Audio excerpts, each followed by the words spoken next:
Terdakwa dalam kasus investasi bodong binary option Indra Kesuma alias Indra Kents meminta agar petinggi binomo segera diadili seperti dirinya. Hal ini disampaikan Indra Kents dalam persidangan di Pengadilan Negeri Tangerang pada Jumat 14 Oktober kemarin. Indra menjelaskan bahwa dirinya ingin petinggi binomo segera diadili karena merasa kasus dan tuntutan yang menimpanya itu tidak adil. Pasalnya dalam perkara ini ia hanya mengunggah beberapa konten-konten video di YouTube pribadinya yang ada penjelasan mengenai binomo. Namun ia mengaku tidak tahu menahu bahwa aplikasi trading binomo merupakan investasi bodong, serta tidak berniat untuk menipu atau merugikan orang lain, terutama member-member binomo yang mendaftar melalui link referral milik Indra Kents.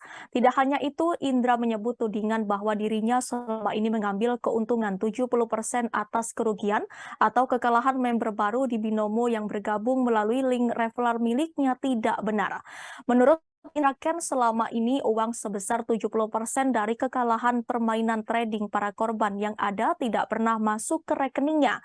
Ia pun mengaku tidak pernah menikmati uang hasil 70% kerugian korban yang dimaksud itu. Dengan begitu, perkara ini bisa menemui titik terang dan para korban yang dirugikan bisa mendapat keadilan. Untuk diketahui, Indra Kents dituntut pidana 15 tahun penjara dan denda uang 10 miliar subsidiar 12 bulan. Pasal yang dimaksud adalah pasal 45 ayat 1, junto pasal 28 ayat 1 Undang-Undang Nomor 19 Tahun 2016 tentang perubahan atas Undang-Undang Nomor 11 Tahun 2008 tentang informasi dan transaksi elektronik tentang penyebaran berita hoaks yang merugikan konsumen.